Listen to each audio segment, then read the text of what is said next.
Today, we are smoking a bone-in pork butt on our brand new Pit Boss Titan. Stay tuned. Well, hey everybody, I am back to doing some grilling, so it's been a little while. We have essentially packed up our old house. We have moved to a new location. I use this as a great opportunity to go ahead and buy myself some new grills.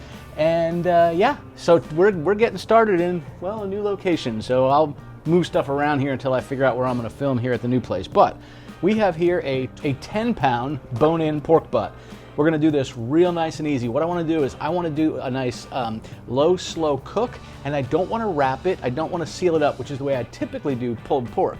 In this particular case, this one seems nice and symmetrical. It's about the same size in every direction. Really simple process. Instead of using mustard as our binder, I'm actually going to use some of this Tar Heel Smokehouse barbecue sauce. I got this from a friend of mine. This is Uncle Junior's smokes with Henny. It's called Henny sauce. It's got some cognac in it. And then I went ahead and just made my own rub. Salt, pepper, garlic, a little bit of adobo seasoning, and brown sugar.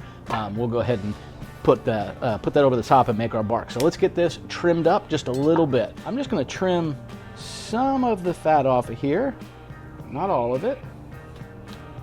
I'm just going to trim some of the fat off of here, not all of it.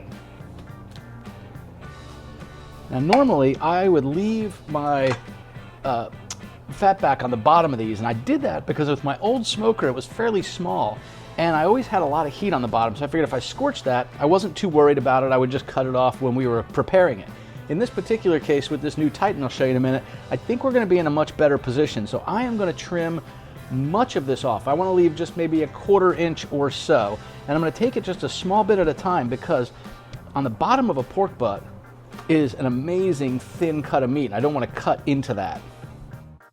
I'm just taking this nice and slow. There we go. Very close to that meat there. I'm just going to keep doing that. Now I'm okay with a little bit of this. Like we know, fat is flavor. Just don't want to bite into a big old thick piece of this stuff. I might even get a little cast iron skillet, and we'll just render this down into some nice fat that we can actually pour over it when it's done cooking while it's resting. Now you want to do this with the meat very cold. This is a lot harder to trim when the meat's not cold and have a good sharp knife. I just took this out of the fridge. Let's get hands cleaned up, we'll get this prepped. So this grill's a little new to me. We push our button here, turn it on, hold it for 1 second. I like the little flame logo and the Pit Boss logo that comes up. So we've got all of our settings. I'm just going to go ahead and hit start. It's set at 150. I'm going to go ahead and increase this. Let's go to, I don't know, we'll do 225, I think. And then you just push in on this. And it locks in the temperature on the bottom, and it tells us it's at 89 right now. So we should start seeing some smoke roll in here in just a minute, and then we'll close the cover. Now a lot of times people use mustard as a binder. They say you don't taste it, but you know what? If you're putting it on there, let's put on something good. I'm going to use a little bit of this Tar Heel Smokehouse Uncle Junior's Henny sauce. This is, it's got a little bit of Hennessy, a little cognac mixed in with the barbecue sauce. And we don't need a lot. We're just using this to help build that bark.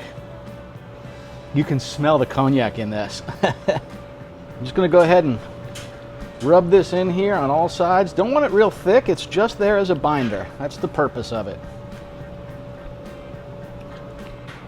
All right, that'll be enough for the bottom side here.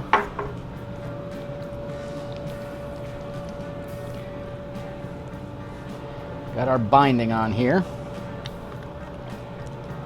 And now we're just going to go ahead and season this guy up. Let me clear off my hands. I almost licked my fingers because, man, that stuff smells good, but rubbing it around on raw pork, maybe I shouldn't do that, huh? Definitely starting to feel the heat coming off of this. One of the things I love about this new Titan is these pull-out grates. It's awesome. You can even configure them for any width you want. There's 3 of them, and there's a rack to hang them on the back of the grill. Really nice little feature. Now I mentioned before, I just made my own rub. This is pretty simple. Salt, pepper, adobo seasoning, garlic, a little bit of Slap Your Mama. Love that hot sauce. And then a little bit of brown sugar. So I'm just going to sprinkle this on here, and I'll zoom in and kind of show you what this looks like here in a moment. That really is as simple as this. We're just going to, normally you would sprinkle this over. I just didn't have a shaker yet. It's still packed somewhere at the new house. But the idea is we're just going to tap this stuff on there. And that barbecue sauce, or mustard if that's what people do, helps bind it right to the actual meat surface. And that's ultimately what we're looking for. So we do this. And again, not rubbing, patting it on.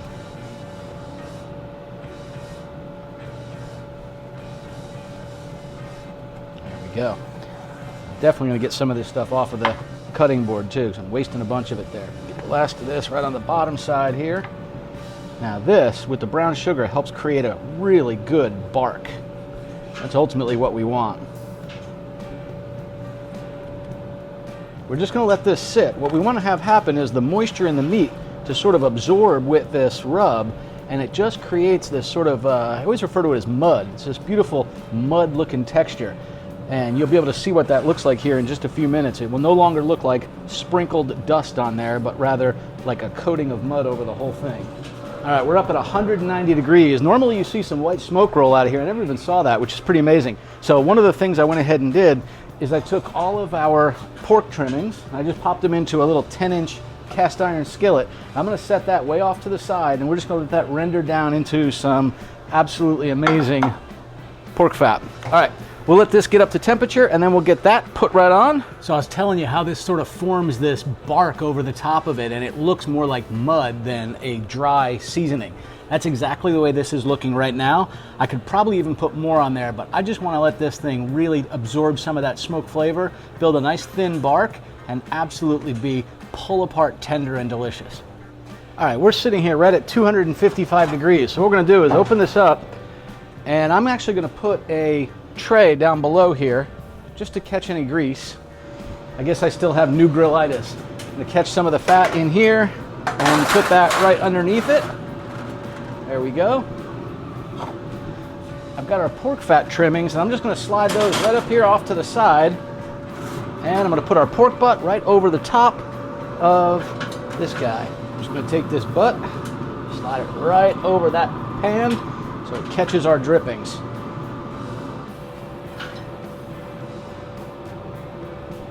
I want to put my probe in this guy as well. I'm going to use the Pit Boss probe this time. Looks like it kind of goes out that corner real nice and easy. And I'm going to pop it into probe number 1. All right, so you see our probe temperature is 50 degrees here, and that is in the P1 spot. So I'm going to click on that, and I'm going to hit probe 1. I'm going to go ahead and set it. Let's say we want this thing to be, I want it to warm me at about 185. I'll set that for 185, and now I get to tell it what am I actually cooking. So it's going to be pork, and hit probe 1.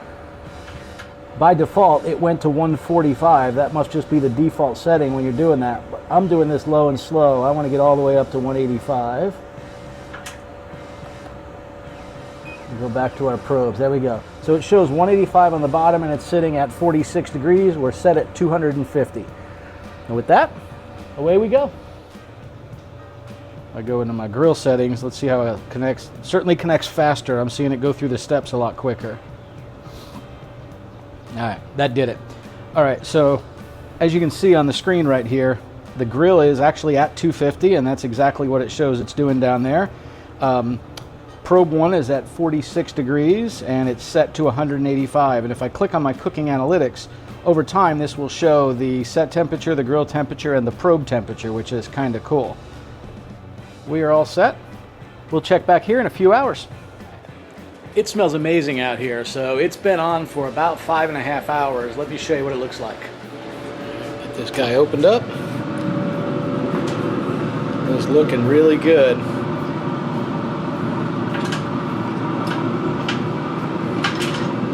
It's at about 160 degrees, so not quite ready. All right, so it's 7 p.m. We put this on at 10:40 or something, right? So this thing's been on for a good 8 hours.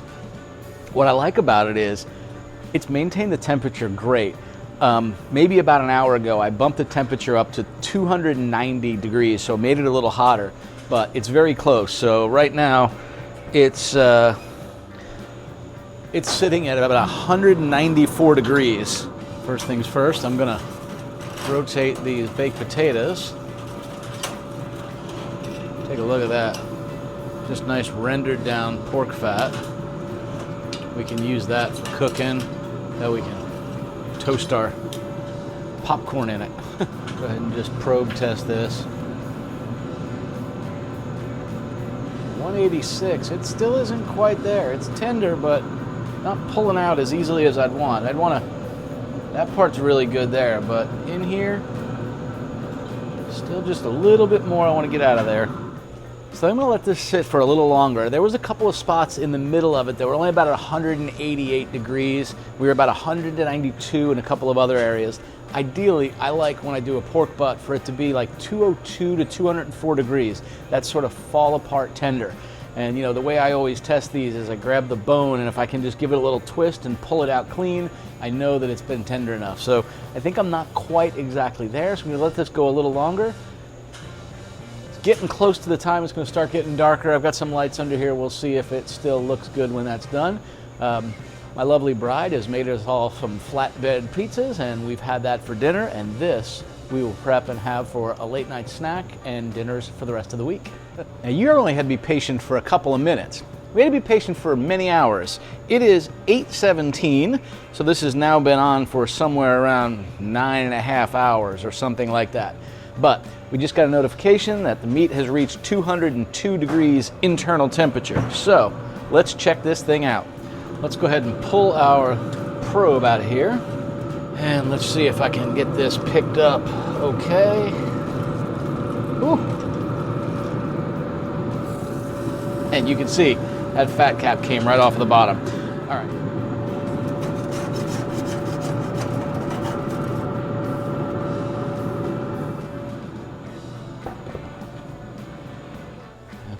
We'll take a look at some of this here. This is that bottom piece of meat that I said was such a good cut. It's not just the fat, so I'm actually gonna take some of this fat off of here. This right here looks amazing, and it just pulls completely apart, but I wanna cut a couple of little chunks off of here, trying it out. Yeah, looks absolutely amazing. I'll just show you this for a second. You can see just how pull apart tender it is as well for this one. Wow. The flavor is absolutely amazing. Absolutely amazing. I always say one of the tests for a pulled pork is how easily and how clean does the bone come out. So we're to take this bone here, just give it a little bit of a pull. Does it come off the meat very easily? And you can see the meat's coming apart very easily here. Now, when you do this in a braised liquid, it obviously just falls right off. When you cook it in the cooker the whole time, you got one little piece stuck. Oh, look at that. That bone is just completely clean. Pull some of this off of here because that is going to be delicious. But it's very hot still. Trying to not grab it with my fingers. Whew. The meat's just falling out of there, but there you go. You got the bone pulling right out.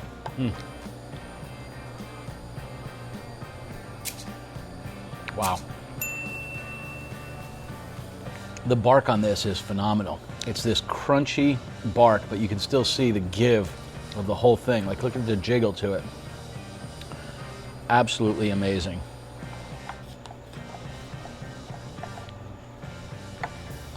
Trying to cut this gentle so we can pick it up. One-man filming crew always means you gotta work your way back over there. All right, let's take a look at that. Just look at how tender that is. First of all, that bottom piece is just coming right up. Look at that. Just so tender. But that's it, folks. This is the first cook ever on this new Pit Boss Competition Series Titan, and I am thrilled. I purposely did this uncovered the whole time. So I wanted to see how well would it maintain the temperature, how good does it hold your own, just at a nice steady temp the whole time. It did amazing. We ran to the grocery store earlier today. I was able to pull up my phone, check it out, see what the temperature was. I'm going to take one more slice out of this. Just so that you can kind of get a sense of what this looks like. But it's so tender, it's almost hard to slice. It just wants to sort of fall apart, which is great. Look at that. All right, thanks y'all. Safe and happy grilling, and I hope you enjoyed this new competition series Pit Boss Titan grouping of videos we're doing. Sayonara.